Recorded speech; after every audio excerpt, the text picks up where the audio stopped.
ሰላም ጤና ይስጥልን ውድ በአገር ውስጥና በውጭ የምትገኙ ቤተሰቦቻችን በቅድሚያ ለመላው የክርስትና እምነት ተከታዮች በሙሉ እንኳን ለብርሃነ ትንሣኤው በሰላም በጤና ደረሳችሁ። ከገበታ ሚዲያ የዕለቱን አበይት ዜናዎችንና ትኩስ መረጃዎችን ይዘንላችሁ ቀርበናል። አብራችሁን ቆዩ። በቅድሚያም ዋና ዋናዎቹን እንሆ።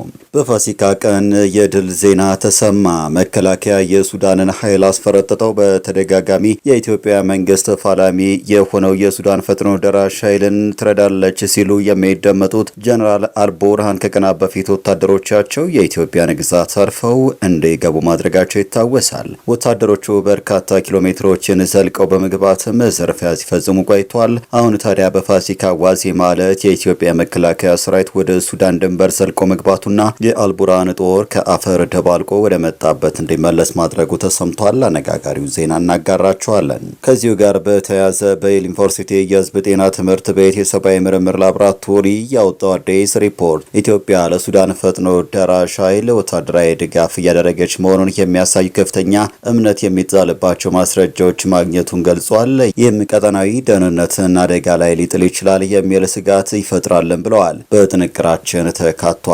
በሌላ በኩል አቀናባሪ ከሙዙ ካሳ አሁንም በተለያዩ ጉዳዮች መነጋገሪያነቱን ቀጥሏል። በግንቦት ወር በሚደረገው ሀገራዊ ምርጫ አዲስ አበባ ከተማ ምክር ቤት ለመግባት የሚወዳደር ከሙዙ አሰብ ወደብ ላይ የሙዚቃ ስቱዲዮን ከፍታለን፣ የሙዚቃ ክሊፕ እንሰራለን ብሏል። ሌሎች ደግሞ በሰረቀው ላለመጠየቅ መንግስት ላይ ተለጥፏል ሲሉ ይደመጣሉ። መረጃዎችን ይዘናል። ከውጭ ደግሞ አሜሪካና ኢራን በፓኪስታን ባደረጉት የሰላም ድርድር ከሸፈ።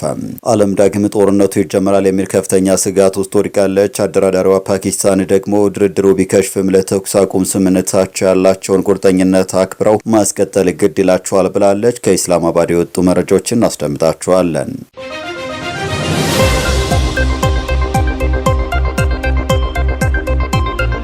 ቻናሉን ሰብስክራይብ፣ ቪዲዮ ላይክ በማድረግ እስከ ፍጻሜው አብራችሁን እንድትቆዩም በአክብሮት እንጠይቃለን። ወደ ቀዳሚ ጉዳያችን እናምራለን። በፋሲካ ቀን የድል ዜና ተሰማም። መከላከያ የሱዳንን ኃይል አስፈረጠጠው። በተደጋጋሚ የኢትዮጵያን መንግስት ተፋላሚ የሱዳን ፈጥኖ ደራሽ ኃይልን ትረዳለች ሲሉ የሚደመጡት ጀነራል አልቡርሃን ከቀናት በፊት ወታደሮቻቸው የኢትዮጵያን ግዛት አልፈው እንዲገቡ ማድረጋቸው ይታወሳል። በጊዜው የኢትዮጵያ መከላከያ ኃይል ባለመኖሩም ወታደሮቹ እስከ 20 ኪሎ ሜትር ድረስ ወደ ኢትዮጵያ ድንበር አልፈው መግባታቸውም ሲዘገብ ነበረ። በአካባቢው ሳዲያ ገበሬዎች ላይ ዝርፊያና እንግልት ሲፈጽሙ ቆይተዋል። ይህ ድርጊት ብዙ ኢትዮጵያንን ያበሳጨም ነበረ። አሁን ታዲያ የኢትዮጵያ መከላከያ ሰራዊት በፋሲካ ዋዜማ የሀገሩን ዳር ድንበር ለማስከበር ወደ ሱዳን ድንበር በድንገት ማቅናቱና የአልቡርሃንን ጦር መተማ ላይ ከአፈር መደባለቁ ተሰምቷል። ተስፋፊው አልቡርሃን ጦርም ለጥቂት ደቂቃዎች ብቻ ራሱ ለመከላከል ተኩስ ልውውጥ አድርጎ ከነበልባሉ ሰራዊታችን ኢላማ የተረፉትን ወደ ሱዳን እግሬ አውጭኝ ማለታቸው ተሰምቷል። መከላከያ ዳግም ድፍረታቸውን እንዳይደግሙት አድርገው ጥብቅ ትምህርት ሰጥቷቸዋል። በነገራችን ላይ ይህ አልቡርሃን ጦር የኢትዮጵያ ታሪካዊ ጠላት በሆነችው ግብጽ እና የኢትዮጵያ ወዳጅ የሆነችው የዩናይትድ አረብ ኤምሬት ወዳጅ በሆነችው ሳውዲ አረቢያ በግብጽ የሚደገፍ ነው። በቅርቡም የግብጽ ወታደሮች በአልቡርሃን ጦር ሽፋን በሱዳን አድርገው የህዳሴው ግድብ ላይ መስፈራቸውና በጀነራል ሐምዳን ዳጋሎ በሚመራው የሱዳን ፈጥኖ ደራሽ ኃይል መማረካቸው ይታወሳል። ከዚህ ጉዳይ ጋር በተያያዘ በየል ዩኒቨርሲቲ የህዝብ ጤና ትምህርት ቤት የሰብአዊ ምርምር ላቦራቶሪ የወጣው አዲስ ሪፖርት ኢትዮጵያ ለሱዳን ፈጥኖ ደራሽ ኃይል ወታደራዊ ድጋፍ እያደረገች መሆኑን የሚያሳዩ ከፍተኛ እምነት የሚጣልባቸው ማስረጃዎች ማግኘቱን ገልጿል። ይህም ቀጠናዊ ደህንነትን አደጋ ላይ ሊጥል ይችላል የሚል ስጋትን ይፈጥራልን ብለዋል። በየካቲት 2018 የኢትዮጵያ ለሱዳኑ ፈጥኖ ደራሽ ኃይል ታጣቂዎች የስልጠና ካምፕ ገንብታለች ሲል ሮይተርስ የምርመራ ዘገባ ማውጣቱ ይታወሳል። ዘገባውን ተከትሎም የዩናይትድ ስቴትስ ሴኔት የውጭ ግንኙነት ኮሚቴ ሰብሳቢ ሴናተር ሬሽ ድርጊቱም የሚያስከትለው መዘዝ እንደሚኖር አስጠንቅቀው ነበረ። አሁን ደግሞ በሀገረ አሜሪካ የሚገኘው በየል ዩኒቨርሲቲ የህዝብ ጤና ትምህርት ቤት የሰብአዊ ምርምር ላቦራቶሪ ያወጣው አዲስ ሪፖርት ኢትዮጵያ ለሱዳኑ ፈጥኖ ደራሽ ኃይል አርኤስኤፍ ወታደራዊ ድጋፍ እያደረገች መሆኑን የሚያሳዩ ከፍተኛ እምነት የሚጣልባቸው ማስረጃዎች ማግኘቱን ገልጿል። ዘገባው ኢትዮጵያ የሱዳን ተፋላሚ ኃይል የሆነው የጀነራል ሐምዳን ዳጋሎን ጦር በተለያየ ዘርፎች እገዛ ታደርጋለች፣ ድሮን መሳሪያዎችን ጭምር ድጋፍ ታደርጋለችም ብለዋል። በጀነራል አልቡርሃን የሚመራው ጦርም ከኢትዮጵያ ድንበር ላይ በሚነሱ ድሮኖች ድሮኖች እየተደበደብኩ ነው የሚል ተደጋጋሚ ክስ ሲያሰማ ቆይቷል። ነገሩ እውነት ቢሆንም እንኳን ኢትዮጵያ አበጀች ደግሞ ማደረገች የሚያሰኝ ነው። የአልቡርሃን ጦር በኢትዮጵያ ታሪካዊ ጠላት እየተገዛ አልቡርሃንም የግብጽ ወታደሮች ኢትዮጵያ ህዳሴ ግድብ አጠገብ ድረስ እስኪጠጉ ድረስ ከፈቀደ አይደለም ጀነራል ሐምዳን ዳጋሎን ለማገዝ ካርቱም ድረስ ሄዳ ለማጥቃት በቂ ምክንያት ነው። ያም ሆኖ ኢትዮጵያ አሁን ላይ ነገሩን በትዕግስት መመልከትና ግዛቷን ጥሶ ለመግባት ሲሞክር ግን በቂ ትምህርት መስጠቱ ላይ ብቻ ተኩራለች።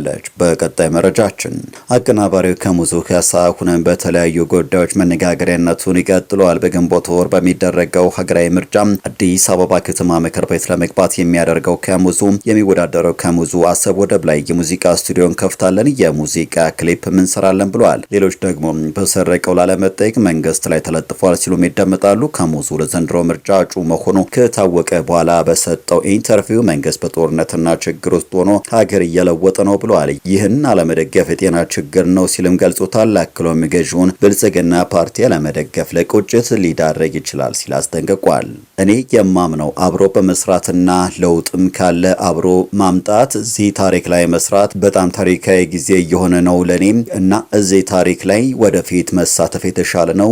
በኋላ ስንተች መንግስት ከተቀየረ በኋላ ለይቅርታም አይመችም፣ ተሸውጄ ነበር ለማለት አይመችም ብሏል። የሙዚቃ ባለሙያው በዚህ 5 ዓመት ውስጥ በዚህ ጦርነት በዚህ ችግር ውስጥ ሀገር እየተቀየረ እየተለወጠ እያየህ እውነት እዚያ ላይ የሆነ ነገር ላደርግ ካላልክ የጤና ችግር ካልሆነ በስተቀር ትልቅ እድል ነው ሲል ተናግሯል። ከሙዙ አክሎም አሁን ላይ በገዢው ፓርቲ የተሰሩ ስራዎችን ማጣጣል አያስፈልግም ብሏል። ጥያቄ ያለው ሰው ወደ መንግስት ቀርቦ መጠየቅ ነው ያለበት፣ አብሮ መስራት ግዴታው ነው ሲል ሀሳቡን አስረድቷል። በኢትዮጵያ መንግስትን መቃወምና ጽንፍ መያዝ ጀግና እንደሚያስብል ገልጾ ከብልጽግና አስተዳደር ፊት መንግስትን መሳደብ ያሳስራል፣ አሁን ያለው መንግስት ግን አያስርም በማለት አባል ስለሆነበት ፓርቲ አብራርቷል።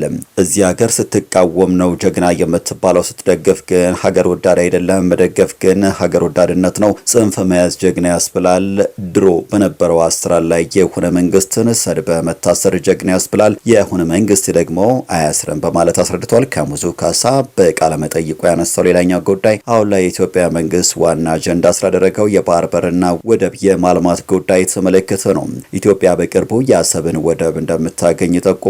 በዚህ ወደብ ላይ የሙዚቃ ስቱዲዮ እንደሚከፈትም አሳውቋል። ኢትዮጵያ በጣም ትልቅ ሀገር የምትሆንበትን ዘመን እየመጣ ነው። ወደብ በቅርቡ እናገኛለን። ቀይ ባህርም እዛ ስቱዲዮ እንከፍታለን፣ ክሊፕ እንሰራለን። እዚህ ላይ ሁሉም ኢትዮጵያ ይመለከተዋል። ሁሉም ሰው ቀለል አድርጎ ማየት የለበትም። ኢትዮጵያ ወደብ አልባ መሆኗ በጣም ተራ ነገር አይደለም ማለቱም ተሰምቷል። በቀጣይ መረጃችን አሜሪካና ኢራን በፓኪስታን ባደረጉት የሰላም ድርድር ከሸፈ። ዓለም ዳግም ጦርነቱ ይጀምራል የሚል ከፍተኛ ስጋት ውስጥ ወድቃለች። አደራዳሪዋ ፓኪስታን ደግሞ ድርድሩ ቢከሽፍም ለተኩስ አቁም ስምምነታቸው ያላቸውን ቁርጠኝነት አክብረው ማስቀጠል ግድ ይላቸዋል ብላለች። የአሜሪካው ምክትል ፕሬዝዳንት ጄዲ ቫንስ በፓኪስታን ኢስላማባድ ከኢራን ልዑካን ጋር ሲያደርጉት የነበረ የሰላም ድርድር ያለ ስምምነት መጠናቀቁን ተከትሎ ሀገሪቱን ለቀው ወጥተዋል። ምክትል ፕሬዝዳንቱ የመንግስት አውሮፕላናቸውን ተሳፍረው ፓኪስታንን ለቀው የወጡ ሲሆንም ለስምምነቱ መክሸፍ ዋነኛ ምክንያቱ ኢራን የኒውክሌር ጦር መሳሪያ የማልማት እቅዷ ለማቋረጥ ፈቃደኛ ለመሆኗ መሆኑን አስታውቀዋል። ምክትል ፕሬዝዳንት ጄዲ ቫንስ ጋር አብሮ የተጓዘ ጋዜጠኛ እንዳረጋገጠው ለ21 ሰዓታት ያክል የተካሄደው ይህ ጥልቅ ድርድር ምንም አይነት ስምምነት ላይ ሳይደርስ ሊጠናቀቅ ችሏል ብሏል። በየካቲት ወር መጨረሻ ላይ የተቀሰቀሰውን ይህንን ጦርነት በዘላቂነት ለማስቆም አሜሪካና ኢራን ድርድር ለማካሄድ በሚል ከኤፕሪል 7 ጀምሮ ለ2 ሳምንታት የሚቆይ ተኩስ አቁም ስምምነት ላይ ደርስ እንደነበረ ይታወሳል። የድርድሩ መክሸፍ የተኩስ አቁም ጊዜው ሲጠናቀቅ ጦርነቱ ዳግም ሊቀሰቀስ ይችላል የሚለውን ስጋት በእጅጉ አባብሶታል። በሌላ በኩል ከፊል መንግስታዊ የሆነው የኢራኑ ታስኒም ዜና ወኪል በፓኪስታን ኢስላማባድ ከአሜሪካ ጋር ሲካሄድ የነበረው ድርድር ያለ ስምምነት መጠናቀቁን በማሳወቅ የአሜሪካው ምክትል ፕሬዝዳንት ጄዲ ቫንስ ቀደም ብለው የሰጡትን መግለጫ አረጋግጠዋል። የዜና ወኪሉ እንዳስነበበው ድርድሩ ሳይሳካ የቀረው ዋሽንግተን ባቀረበቻቸው የተጋነኑ ጥያቄዎች ምክንያት ሲሆን ይህም የጋራ ስምምነት ማዕቀፍ ላይ ለመድረስ ትልቅ እንቅፋት ሆኗል ሲልም ወቅሷል። በተመሳሳይ የኢራኑ ፕሬስ ቴሌቪዥን እንደዘገበው በሁለቱ ሀገራት መካከል መግባባት ካልተደረሰባቸውና ድርድሩን ካደናቀፉት ዋነኛ የውዝግብ ነጥቦች መካከል በሆርሙዝ የባህር ወሽመጥ የማለፍ መብቶችና የቴህራን የኒውክሌር ፕሮግራም መብት ጉዳዮች ይገኙበታል። የአሜሪካ ልዑካን ቡድን ከድርድሩ መውጣትና የኢራን መንግስት ይህንን ማረጋገጥ በቀጣይ ቀናት በሁለቱ ሀገራት መካከል ያለውን ውጥረት ይበልጥ ሊያባብሰው እንደሚችል ይጠበቃል። አደራዳሪዋ ፓኪስታን ደግሞ ድርድሩ ቢከሽፍም ተኩስ አቁሙ እንዲከበርም አሳስበዋል። የፓኪስታን ምክትል ጠቅላይ ሚኒስትር ኢሻቅ ዳር በሀገራቸው ሲካሄድ ስለነበረው የአሜሪካና የኢራን ድርድር መግለጫ የሰጡ ሲሆን ሁለቱም ወገኖች ለተኩስ አቁም ስምምነታቸው ያላቸውን ቁርጠኝነት አክብረው ማስቀጠል ግድ ይላቸዋል ሲሉ አሳስበዋል። ሁለቱ ወገኖች ለመላው ቀጠናውና ከዚያም ባሻገር ዘላቂ ሰላምና ብልጽግናን ለማምጣት በሚያስችል አዎንታዊ መንፈስ ወደፊት እንደሚቀጥሉ ተስፋ እናደርጋለን ብለዋል ምክትል ጠቅላይ ሚኒስትሩ። ምንም እንኳን የኢስላማባዱ ድርድር ያለ ስምምነት ቢጠናቀቅም ፓኪስታን በቀጣዮቹ ቀናትም በአሜሪካና በኢራን መካከል ውይይትና ግንኙነት እንዲቀጥል ለማመቻቸት የድርሻዋን መወጣቷን አታቋርጥም ሲሉ አረጋግጠዋል።